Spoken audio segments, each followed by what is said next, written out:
Bismillahirrahmanirrahim. Assalamualaikum warahmatullahi wabarakatuh. Innal hamdalillah nahmaduhu wa nasta'inuhu wa nastaghfiruh wa nu'minu bihi wa natawakkalu alayhi wa na'udzu billahi min shururi anfusina wa min sayyiati a'malina. Man yahdihillahu fala mudilla lahu wa man yudlilhu fala hadiya lahu. ونشهد أن لا إله إلا الله ونشهد أن محمدا عبده ورسوله أما بعد وقد قال الله سبحانه وتعالى في القرآن الكريم بعد أعوذ بالله من الشيطان الرجيم والسابقون الأولون من المهاجرين والأنصار والذين اتبعوهم بإحسان رضي الله عنهم ورضوا عنه وأعد لهم جنات تجري تحتها الأنهار خالدين فيها أبدا ذلك الفوز العظيم. وقال النبي صلى الله عليه وسلم كل أمتي يدخلون الجنة إلا من أبى. قيل ومن يأبى يا رسول الله؟ قال من أطاعني دخل الجنة ومن أصاني فقد أبى أو كما قال النبي صلى الله عليه وسلم. Alhamdulillah, thumma alhamdulillah. Saya kasihi Tuan Pengurusi, Barisan Imam, Barisan Bilal, ahli jawatan kuasa masjid, para hadirin hadirat yang dirahmati Allah Subhanahu wa taala. Syukur kita kepada Allah Subhanahu wa taala dengan taufik, hidayat, inayah daripada Allah Subhanahu wa taala dapat kita bersama-sama menunaikan solat berjemaah di tempat yang mana paling Allah Taala cinta, paling Allah Taala suka, iaitu masjid, dan sama-sama dapat kita duduk di antara maghrib dan isyak, yang mana Nabi sallallahu alaihi wasallam ada bersabda, satu orang yang menunggu solat seolah-olah dia sedang melakukan solat, seolah-olah dia sedang melakukan amal ibadat. Dia hanya tunggu solat, tapi dia melakukan amal ibadat. Jadi kita ni dalam rangka menunggu solat isyak, jadi kita duduk sebentar kan, sambil-sambil kita mendengar tazkirah, mendengar kuliah, mendengar kisah-kisah orang soleh. Mudah-mudahan kan, Allah Subhanahu wa taala menjadikan kita orang yang dekat dengan Allah, menjadikan kita orang yang sentiasa hati kita cinta kepada Allah, cinta kepada Nabi sallallahu alaihi wasallam. Hadirin hadirat yang dirahmati Allah, kita masih lagi nak menyambunglah cerita sahabat Nabi SAW yang sebelum ni. Siapa dia? Abu Dzar radhiyallahu anhu, antara sahabat-sahabat Nabi yang banyak meriwayatkan hadis. Ada satu hadis yang telah diriwayatkan oleh Abu Dzar yang sangat masyhur hadis ni. Hadis yang masyhur yang telah diriwayatkan oleh Abu Dzar, apa dia? Ittaqillaha haitsu ma kunta wa atbi'is sayyi'atal hasanata tamhuha wa khaliqin nasa bi khuluqin hasanin atau kama qala an-nabiy sallallahu alaihi wasallam. Abu Dzar ada meriwayatkan satu hadis yang bermaksud ittaqillaha, takutlah kamu kepada Allah, haitsu ma kunta, di mana sahaja kamu berada.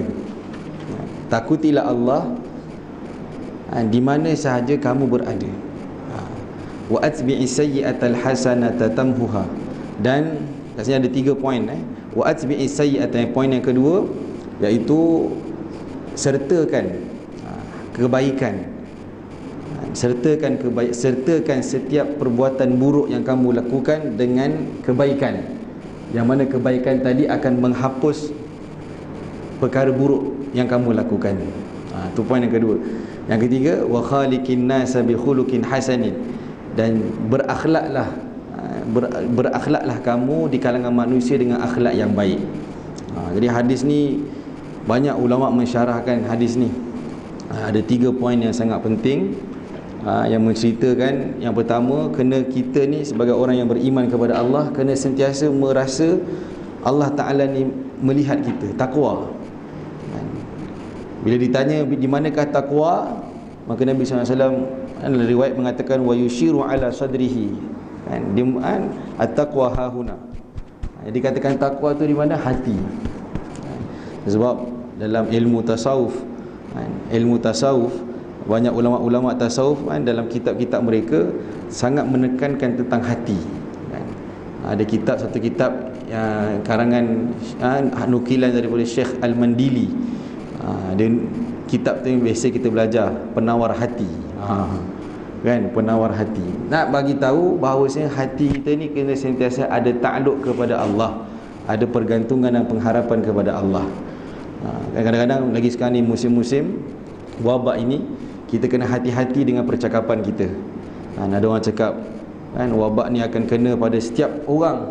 Kau tak kira kau ustaz ke, kau siapa ke, kau bacalah apa-apa ayat, wabak tu akan datang-datanglah dia. Maka ulama kata hati-hati dengan kata-kata seperti ini. Kan, kita sebagai orang beriman, cara penyelesaian kita ialah dengan amalan. Dengan amalan. Nabi SAW bersabda apa? Bila kita amalkan bismillahilladzi la yadurru ma'asmihi syai'un fil ardi wala fis sama'i wa huwa samiul alim, 3 kali pagi, 3 kali petang, yakin insya-Allah Allah selamatkan. Dengan kita menjaga, dengan kita mentaati segala apa yang disarankan oleh amir waqt. Dipanggil amir waqt ni ketua, maksudnya kalau kita sultan, raja, kan, pemerintah kita, kan, yang orang yang berautoriti, yang mereka lebih faham, kita taat. Maka itulah dipanggil tawakal yang sebetulnya, kan, sambil kita menjaga SOP, kita kata sekarang kan, pakai mask, macam-macam, jaga pergerakan, dan kita amalkan sunnah Nabi sallallahu alaihi wasallam, apa yang disabdakan Nabi, insya-Allah Allah akan selamatkan kita.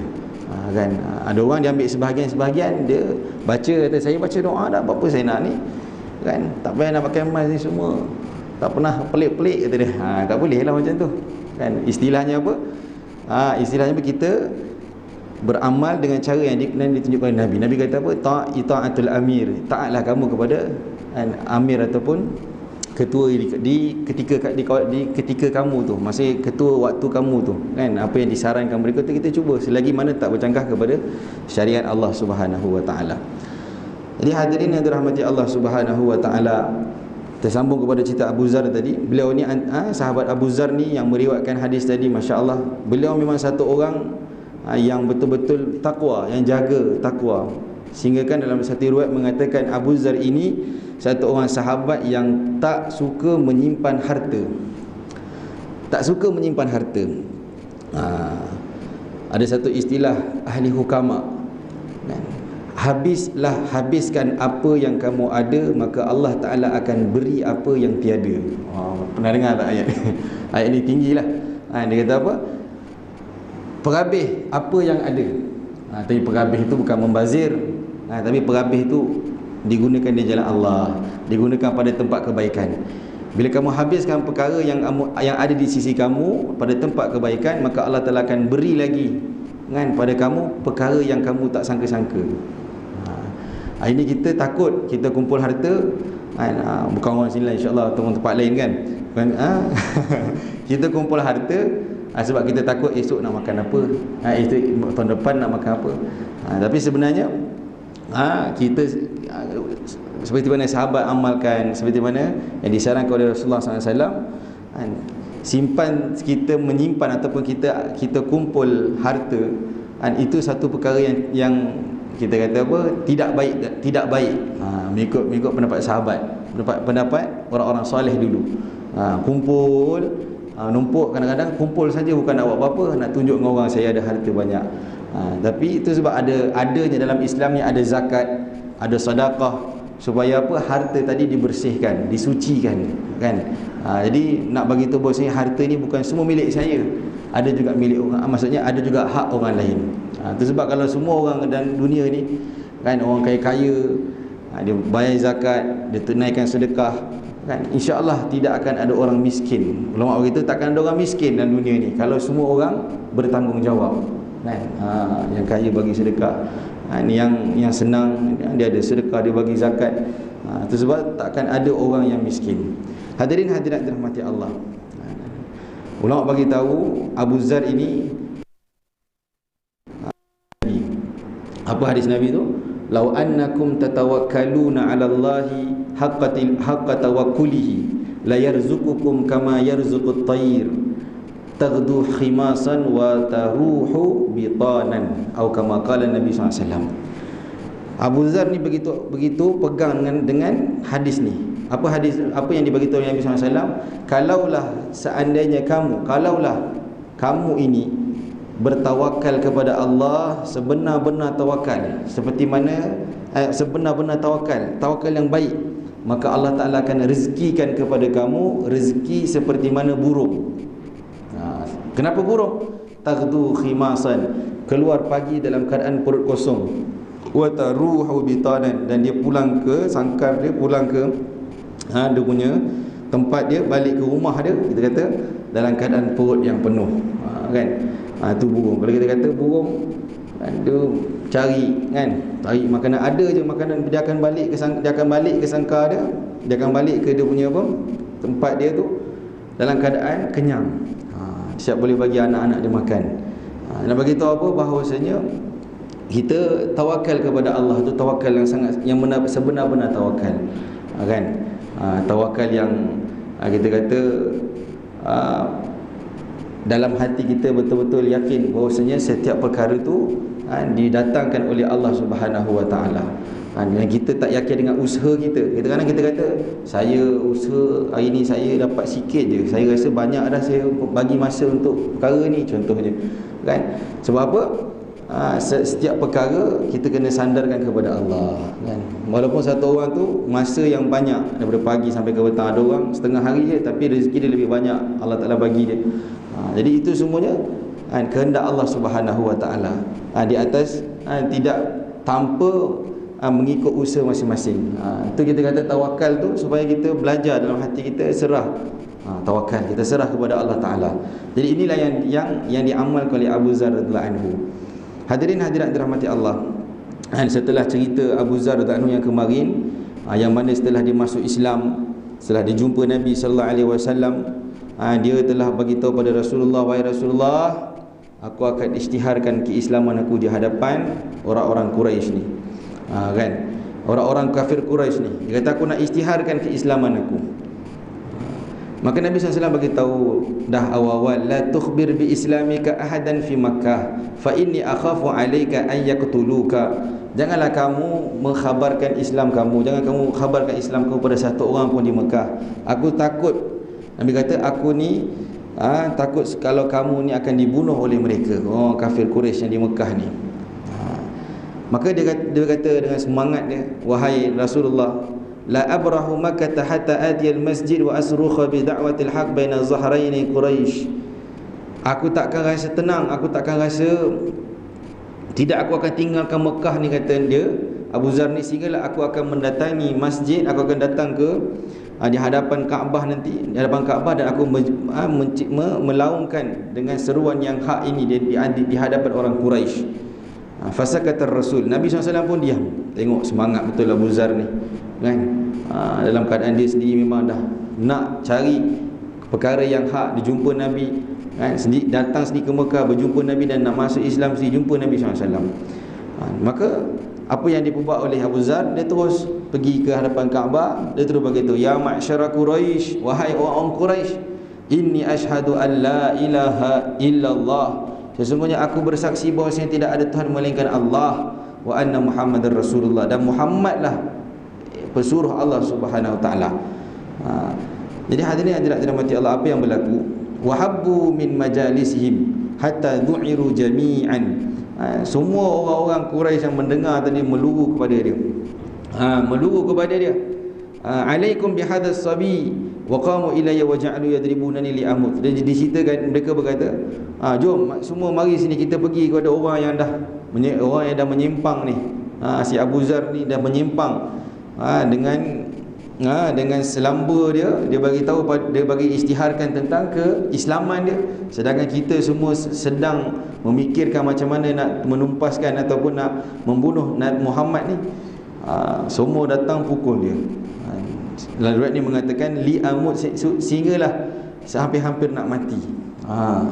Maka hadirin hadirat dirahmati Allah, datanglah siapa? Fa adrakanil Abbas. Diceritakan kat sini Al-Abbas, Ibnu Abbas bin Abdul Muttalib datang. Datang, iaitu pakciknya Nabi SAW, dan dia menghalang orang-orang Quraisy daripada terus memukul Abu Zar radhiyallahu anhu. Apa kata Ibnu Abbas? Wailakum, celaka kamu. Ataqtuluna rajulan min Ghifarin, kamu nak bunuh satu orang lelaki daripada puak Ghifar ni, yang mana wa mamarru qawafilakum alaihim, tempat duduk mereka ni. Orang Ghifar kan kita ceritakan sebelum ni, dia duduk di mana? Di satu lembah kan, di antara Mekah dan Madinah kan. Jadi orang-orang Madinah ni kalau nak pergi berdagang, Madinah Syam kalau nak pergi berdagang, dia akan apa? Dia akan lalu di lembah tadi. Dia akan lalu di lembah tadi. Tak ada jalan lain. Kamu nak bunuh orang daripada puak Ghifar, sedangkan kamu akan lalu, menjadi tempat laluan kamu ni kampung dia. Maka mereka pun semua pergi beredar kan. Bila dengar Ibnu Abbas tadi bagi tahu, Al-Abbas ni bagi tahu pada semua orang Quraisy tadi. Hadirin yang dirahmati Allah, dan dia pun pulang jumpa Nabi SAW. Maka Nabi kata, alam anhaka an i'lani islamik, bukankah aku dah bagi tahu pada kamu supaya kamu ni jangan mengiklankan keislaman kamu? Maka apa kata Abu Zar? Ya Rasulullah, kanat hajatan fi nafsi faqadaituha. Tengok sahabat, dia kata, wahai Rasulullah, ini memang hajat daripada diri aku ni, aku nak syiarkan Islam ni, maka aku tunaikan perkara tadi. Maka Nabi SAW beritahu, wahai Abu Zar, ilhaq biqaumika, kalau begitu pergilah kamu pulang kepada kaum kamu, dan khabarkan kepada mereka dengan apa yang kamu lihat dan apa yang kamu dengar, apa yang kamu yakin, dan yang dalam keyakinan kamu tadi kamu sebarkan, kamu dakwahkan kepada kaum kamu. Ajak mereka kepada Allah. Mudah-mudahan yanfa'uhum bika wa yujiruka fihim, semoga Allah Ta'ala memberi manfaat kepada mereka dengan sebab kamu, dan memberi kamu pahala dengan sebab mereka tadi, kamu dakwah mereka masuk Islam, menjadi sebab pahala.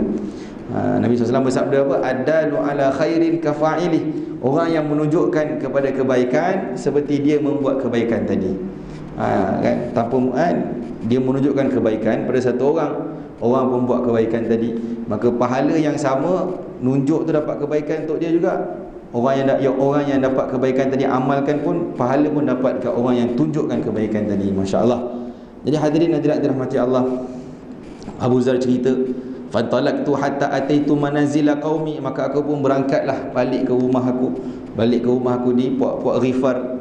Maka aku telah bertemu saudaraku yang bernama Anis, yang dulu cerita dia, yang dia utuskan Anis ini untuk menyelidik keadaan Nabi Muhammad di Mekah kan. Dia jumpa Anis dulu. Apa yang kamu buat wahai Abu Zar, kata Anis. Sana'tu anni aslamtu wa saddaqtu, aku dah masuk Islam kan, aku dah menerima dan aku telah membenarkan keislaman agama yang telah Muhammad bawa. Maka dia pun dakwah kepada Anis tadi, masuklah kamu Islam, masuklah kamu Islam. Maka apa kata Anis? Mali raghbatun an dinika, aku ni tak pernah benci pun pada agama Islam. Kalau macam tu aku masuk Islam juga. Dia pun masuk Islam. Begitu juga mereka pun, Anis ni adik atau abang dia lah, saudara lelaki dia. Kemudian mereka cerita, thumma ataina ummina, kami pun datang kepada ibu kami. Maka kami pun mendakwahkan dengan Islam. Maka ibunya pun berkata, aku pun tak pernah benci dengan agama Muhammad. Wa aslamtu aidan, dan wa aslamat aidan, dia pun masuk Islam juga. Jadi hadirin hadirat dirahmati Allah, kita ni dalam Islam ni sendiri kita kena buat kebajikan kepada mak ayah kita. Walaupun satu orang kita tengok kan, banyak kisah-kisah Ustaz Ibit Liu pun biasa cerita ketika dia masuk Islam dulu, banyak mu'allaf yang masuk Islam, tapi mereka menunjukkan akhlak yang baik kepada orang tua. Tak semestinya kena masuk Islam, mak tak masuk neraka, tak ada kena macam tu. Tapi dengan akhlak tu dah menjadi satu dakwah kan. Akhlak tu dah menjadi satu dakwah kepada orang tua dia. Memang ada setengah kata ulama, untuk orang tua ni kita tak boleh nak terlampau ekstrim sangat dakwah kan. Kadang-kadang mungkin ada mak ayah kita yang tak jaga solat contoh kan, tak boleh kita terus cakap sampai kecil hati terus tak nak solat terus. Tapi dengan hikmah kita khidmat dia kan, mudahkan dia, sambil-sambil kita selitkan dengan perkara-perkara dakwah. Macam tu tak apa. Jadi hadirin hadirat dirahmati Allah Subhanahu wa taala, begitu yang dibuat oleh Abu Zar dan adiknya tadi Anis. Dan bermula demikian, hari demikian mereka lah keluarga pertama daripada puak Ghifar yang telah memeluk Islam, dan mereka juga telah mengajak kaumnya, iaitu puak-puak Ghifar ini, untuk masuk Islam. La takilu an dzalika wa la tamullu minhu, tanpa penat dan tanpa jemu. Hatta aslama min Ghifarin khalqun kathirun, sehinggalah banyak orang-orang puak Ghifar yang masuk Islam di tangan Abu Zar dan adiknya. Hadirin hadirat dirahmati Allah, ada setengah daripada puak Ghifar bagi tahu, nabqa ala dinina hatta idza qadima ar-rasulul madinata aslamna.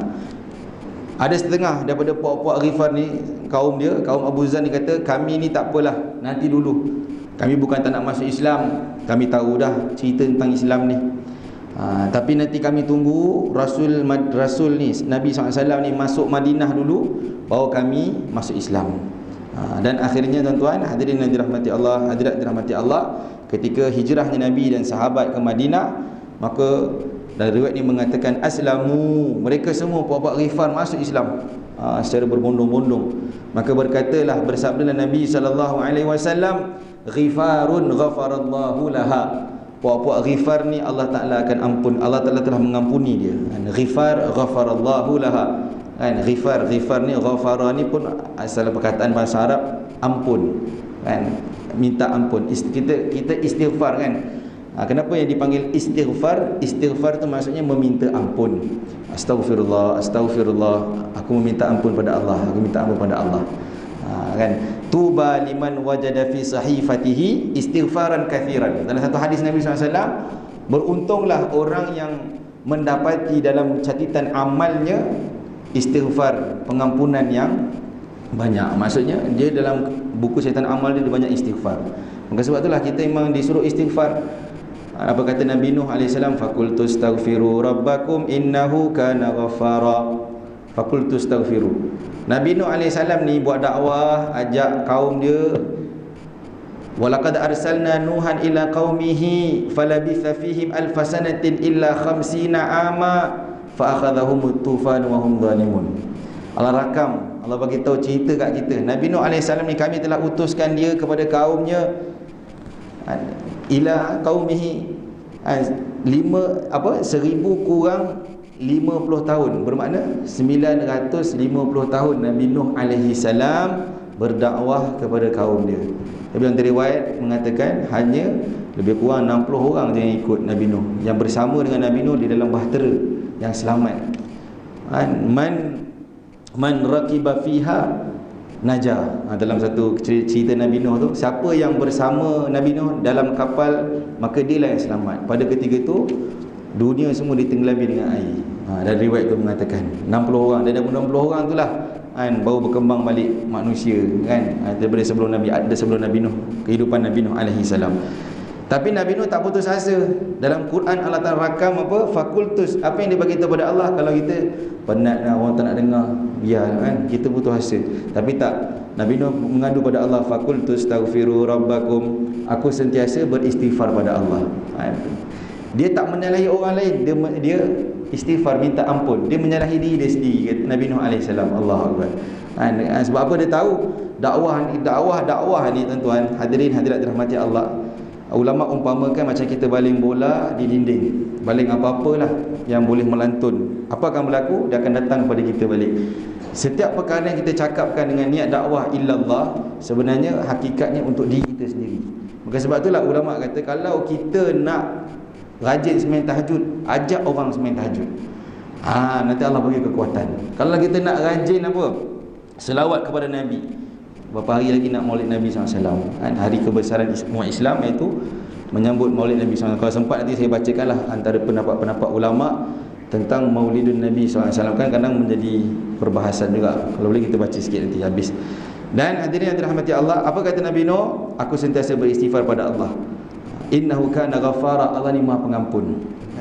Sehingga ulama begitu, pengampunan Allah ni, rahmat Allah ni sangat luas.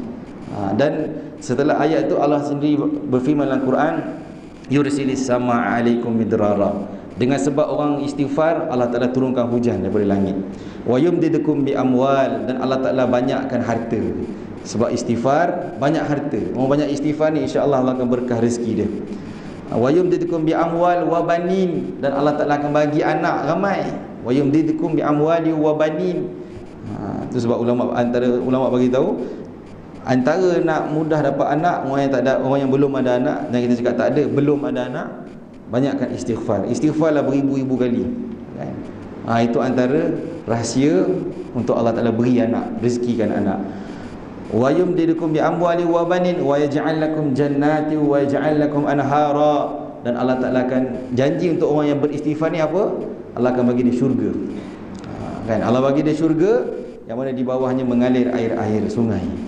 Tengok, untuk faedah untuk orang yang banyak istighfar di dunia.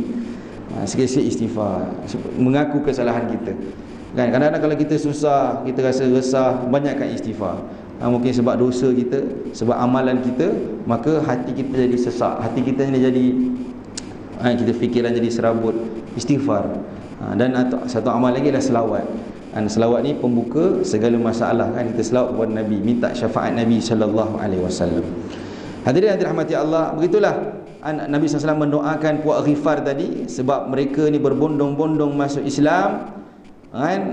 Satu puak kaum Ghifar ni masuk Islam, maka Nabi SAW mendoakan Ghifarun ghafarallahu laha, puak Ghifar ni Allah Ta'ala akan ampunkan dia. Allah Ta'ala telah ampun dia. Dan ada satu puak lagi, puak Aslam, Bani Aslam pun Allah Ta'ala, Nabi SAW doakan salamahallahu, semoga Allah Ta'ala menyelamatkan mereka. Hadirin hadirat dirahmati Allah, maka setelah daripada keislaman, maksudnya dah lama dia masuk Islam, Abu Zar ni bermukim di satu kampung. Saat bermukim di dalam, dia maksudnya dia duduk dalam kampung. Dan Abu Zar ni satu orang yang zuhud, yang tak suka bermewah-mewah, dan sering menghabiskan harta dia di jalan Allah Subhanahu wa taala, menyertai Badar, menyertai peperangan Uhud, Khandaq. Kemudian dia balik ke Madinah, dan dia duduk di zaman Nabi SAW, Sayyidina Abu Bakar, Sayyidina Umar, Sayyidina Ali, sampailah zaman Sayyidina Osman. Ada satu ketika pada satu peperangan, kan, tiba-tiba Nabi SAW bertanya tentang ihwal orang yang tak hadir dalam peperangan. Adalah sahabat-sahabat bagi tahu, sahabat ni.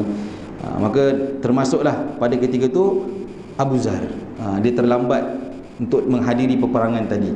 Maka Nabi SAW beritahu, kalaulah lebih kurang mafhum hadis tu, kalaulah orang tadi memang terlambat mungkin kerana ada sebab-sebab tertentu dan niat dia untuk kerana Allah Ta'ala, Allah Ta'ala akan sampaikan dia, kan? Tiba-tiba lepas Nabi SAW beritahu macam tu, nampak daripada ujung, Nabi tengah duduk bersama sahabat di satu tempat, berhenti dalam rombongan perang tadi. Nabi nampak dari jauh ada orang naik keldai, kan? Keldai bukan kuda, keldai, kan? Lambat, rupanya ada masyakkah lah daripada siapa ni, sahabat tadi. Nabi kata kun Abu Zarrin. Itulah Abu Zar tu, memang dia lah tu, Nabi dah tahu dah. Dan Abu Zar ni memang Nabi SAW sendiri bersabda, dia ni bersendirian, hidup kat dunia bersendirian, mati pun bersendirian, dan dibangkitkan oleh Allah Ta'ala bersendirian. Masa tu sahabat-sahabat tak apa nak faham keadaan ayat tadi. Tapi setelah berlaku sehinggalah wafatnya beliau Abu Zar ni, baru nampak. Hadirin hadirat dirahmati Allah, sehinggalah pada ketika itu lahikar Rasul Karim bir Rafiqil A'la, Nabi pun wafat setelah beberapa ketika lah. Maka Abu Zar ni satu orang yang dekat dengan Nabi, berkhidmat dengan Nabi SAW. Dalam riwayat ni mengatakan beliau ni sentiasa menghabiskan masa berkhidmat dengan Nabi ketika di Madinah. Jadi bila mana wafatnya Nabi SAW, maka lam yutik Abu Dzar sabran ala al-iqamati fil Madinah. Dia tak mampu rasa nak duduk lama dekat Madinah dengan ketiadaan Nabi SAW. Nabi tak ada di sisi, orang yang dicintai tak ada di sisi, kan? Maka dia pun telah buat keputusan, rahala ila badiyati Syam. Dia telah tinggal jauh di satu kampung di dalam di negeri Syam, di Syria. Dia telah bermukim di sana di masa pemerintahan Khilafatul Siddiq, yakni Abu Bakar, Umar radhiyallahu anhuma. Ketika pemerintahan dua orang sahabat besar ni, dia tak dekat Madinah, dia duduk kampung. Sahabat Uzan ni telah pindah ke kawasan kampung di negeri Syam. Tapi kepada zaman pemerintahan Uthman radhiyallahu anhu, maka dia telah dipanggil oleh Sayyidina Uthman untuk datang ke Madinah, duduk di Madinah. Sayyidina Uthman rindu sahabat-sahabat lama-lama ni panggil untuk duduk bersama di Madinah. Jadi hadirin yang dirahmati Allah, ketika mana dia pulang ke Madinah, ada dipanggil pemerintah, khalifah pula panggil, kita kata sultan panggil, kena datanglah dia pun datang, taat. Sahabat ni taat taat, datang duduk di Madinah. Duduk di Madinah, maka dia ni Abu Zar ini menjadi apa? Satu orang yang ma labitha an daqa bi ragbatin nasi fid dunya wa daqa an-nasu bi shiddatihi alaihim. Dia tak satu orang yang tak boleh tengok. Dia sentiasa bagi tahu pada sahabat-sahabatnya yang lain, orang Islam yang lain, supaya sentiasa qanaah, cukup dengan apa yang ada. Dia ni satu orang yang kira kata nak kata ekstrim, bukan ekstrim, terlampau menjaga dan sangat dia zuhud, dan dia juga nak orang lain pun zuhud macam dia juga. Macam itulah istilahnya. Dia nak orang lain supaya jangan kumpulkan harta, janganlah sibuk dengan kebendaan, kata dia sehinggalah orang-orang lain ni rasa tak seronok duduk sebelah Abu Zar, sahabat Abu Zar radhiyallahu anhu. Sampai orang-orang lain tak apa seronok dengan dia. Sebab apa? Dia ni Abu Zar radhiyallahu anhu ni sangat berpegang dengan hadis Nabi SAW. Maksudnya tidak ada pilihan lain, tetap ikut seperti mana kehidupan Nabi SAW.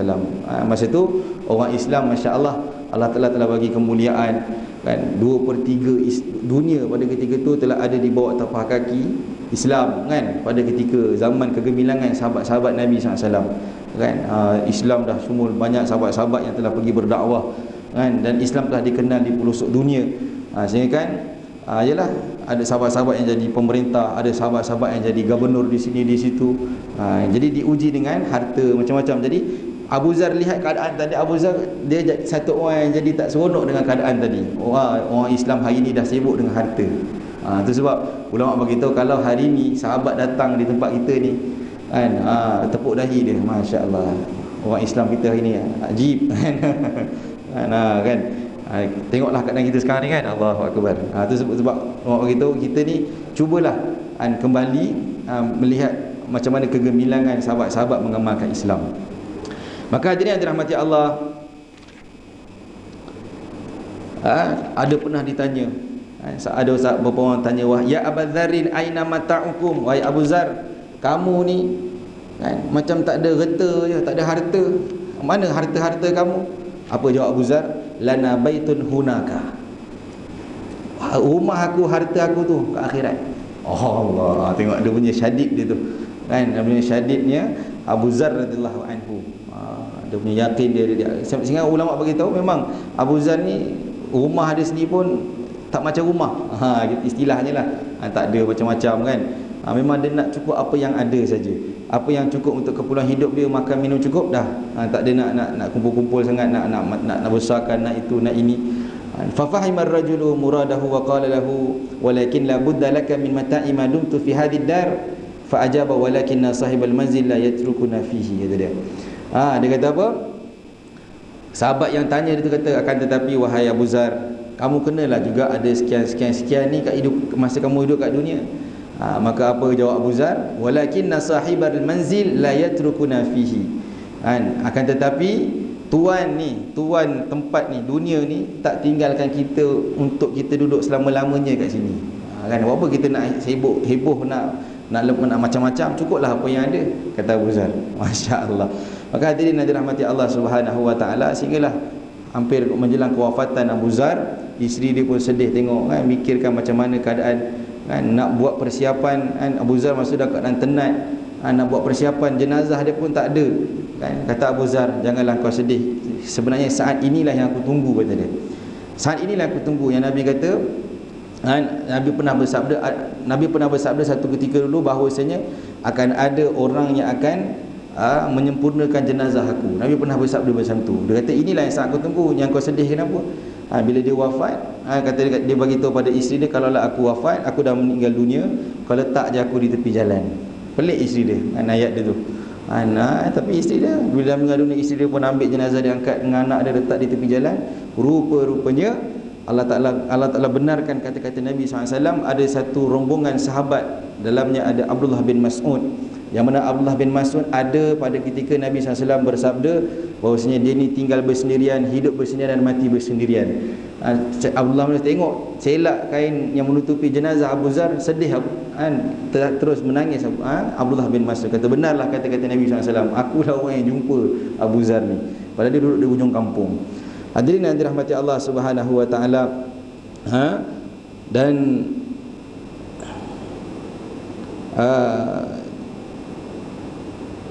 pada tahun 32 Hijrah, dia telah pada tahun 32 Hijrahnya Nabi SAW, Allah Ta'ala telah angkat dia, Allah Ta'ala telah wafatkan siapa ni? Sayyidina Abu Zar radhiyallahu anhu. Dan pada ketika itu, pada zaman Nabi SAW, Nabi sendiri bagi tahu tidak ada satu orang yang memang ditanggung bumi, yang jalan di atas muka bumi, yang dinaungi langit, yang paling benar, yang paling baik dia melebihi Abu Zar radhiyallahu anhu. Jadi hadirin yang dirahmati Allah Subhanahu wa taala, inilah kisah satu orang sahabat yang memang cintakan kezuhudan, cintakan sifat qanaah, sifat apa? Sifat memadai apa yang ada, kan? Sebab apa? Dia yakin dengan sabda Nabi SAW, bila mana kita merasai Allah Ta'ala sentiasa melihat kita, dia merasai Allah Ta'ala ni sentiasa mencukupkan rezeki kita, maka itu dah mencukupi untuk dia, kan? Tak perlu lagi nak mengumpulkan ataupun nak heboh-heboh lah, nak harta yang banyak, nak apa. Cukup apa yang dia pakai, teruskan kehidupan. Masya Allah, itu sifat sahabat yang bernama Abu Zar radhiyallahu anhu. Maka hadirin yang dirahmati Allah, mudah-mudahan cerita sahabat Abu Zar ini menjadi iktibar atau menjadi satu ibrah, pengajaran untuk kita, supaya kita sentiasa melihat keadaan diri kita. Sebab ulama begitu, Ibnu Athaillah beritahu apa? Kalau kamu rasa, kalau kamu kenal diri kamu, maka kamu kenal Allah Ta'ala. Man arafa nafsahu arafa rabbahu. Kamu kenal diri kamu, saya siapa? Saya hamba Allah. Siapa saya? Sepatutnya apa yang perlu saya buat? Saya kena taat perintah Allah, saya kena tunaikan perintah Allah. Maka barulah kita kata kita kenal Allah Ta'ala. Ini kita kata saya orang Islam, kenal Allah Ta'ala, Masya Allah, tapi tak jaga perintah Allah, tak jaga solat, tak jaga segala perintah Allah Ta'ala, maka tak layaklah kita ni dijadikan mukmin yang sebenar, dikatakan mukmin yang sebenar. Jadi alhamdulillah, hadirin yang dirahmati Allah, mudah-mudahan Allah Ta'ala bagi taufik pada kita untuk amal dan sampaikan, dan mudah-mudahan Allah Ta'ala mudahkan kita untuk kita merasa cinta kepada Nabi SAW. Ini hari Khamis ni 29 bulan, hari kelahiran Nabi SAW. Kita sambutlah hari kelahiran Nabi SAW dengan selawat, dengan berzikir kepada Allah Ta'ala, dengan mengamalkan sunnah-sunnah Nabi SAW. Ada satu perkataan yang saya nak bagi tahu daripada ulama kita yang mengatakan tentang Maulid Nabi SAW. Apa dia? Kata Syekh Ali Jum'ah, kan, mufti besar Mesir, menjawab, kita merayakan kelahiran Nabi SAW kerana kita ni cinta Nabi SAW. Dan bagaimana kita tidak mencintai baginda SAW, sedangkan seluruh alam semesta mengenali dan mencintai baginda SAW. Ingatlah hadis tentang sebatang pohon kurma, kan, yang masyhur, yang tak bernyawa, betapa ia menyayangi dan mencintai Nabi SAW, serta rindu untuk selalu dekat dengan Nabi SAW yang mulia, malah menangis. Pohon kurma yang tak bernyawa tapi diizinkan Allah Ta'ala menangis kerana mencintakan Nabi SAW. Jadi hari ini kita yang mengaku umat Nabi, kan, yang mengaku pengikut Nabi SAW, maka selayaknya kita, kan, untuk sentiasa berselawati Nabi SAW, menyambut kelahiran Nabi SAW, sentiasa berdoa semoga kita ni tergolong dalam syafaat Nabi SAW. Itu yang penting, mudah-mudahan janganlah kita sampai kita takut, seperti mana kisah cerita-cerita ulama, satu orang ni di Telaga Kausar, Nabi akan beri minum dengan tangan Nabi pada setiap orang-orang, setiap umat dia. Ada satu orang yang mana ada beberapa jenis orang lah, yang mana bila Nabi nak bagi minum, tiba-tiba malaikat tahan. Malaikat kata, wahai Rasulullah, jangan bagi dia minum. Maka Nabi SAW beritahu, ini umat aku, tengok wajah dia ada tanda wuduk bercahaya-cahaya, kan? Itu sebab kita kalau ambil wuduk jangan sibuk nak lap, kan, sebab air wuduk tadi biar dia kering menjadi asbab jadi cahayalah di akhirat nanti insya-Allah kan. Itu antara hikmah dia. Maka bila dikatakan macam tu, maka Rasulullah SAW berkata, ni ada tanda wuduk ni umat aku ni, aku nak bagi dia minum. Maka malaikat kata, memang dia umat kamu wahai Rasulullah, tapi di dunia dulu dia tidak pernah nak mengamalkan sunnah kamu, tak pernah ada risau macam risaunya kamu, tak pernah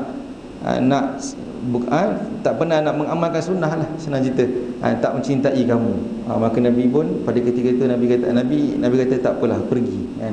Ulama begitu, perginya Nabi kata pergi tu sejauh mata mandang tutup lanting kan. Pergi 3 kali Nabi kata pergi. Allahu Akbar. Takut kita macam tu kan, kita rasa kita umat Nabi tapi kita tak mencintai Nabi, bahkan tak mengamalkan sunnah Nabi, sehingga kan nak selawat pada Nabi pun rasa berat. Dalam satu hadis Nabi kata bakhil, orang yang disebut nama Nabi tapi tidak menselawati Nabi, maka dianggap bakhil. Maka banyaklah kita selawat.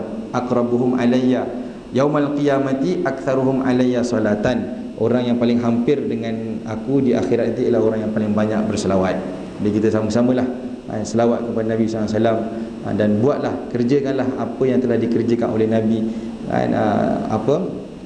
sunnah-sunnah Nabi daripada seringan-ringan sunnah, iaitu mengalihkan sesuatu di jalan, sehinggalah seberat-berat sunnah, iaitu kerja yang dibagi oleh Nabi, itu dakwah ilallah kan.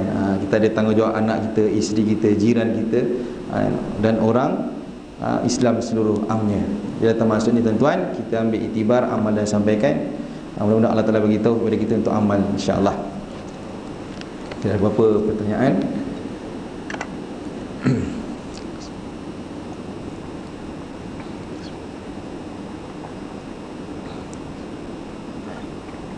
Aqulu qawli hadza astaghfirullah li wa lakum wa li sa'il muslimin wal muslimat wal mu'minina wal mu'minat. Rabbana atina fid dunya hasanah wa fil akhirati hasanah wa qina adzabannar wa qina adzabannar wa qina adzabannar. Wa sallallahu ala sayyidina Muhammad wa ala alihi washabbihi wa baraka wasallam. Walhamdulillahi rabbil alamin. Taqabbalallahu minkum.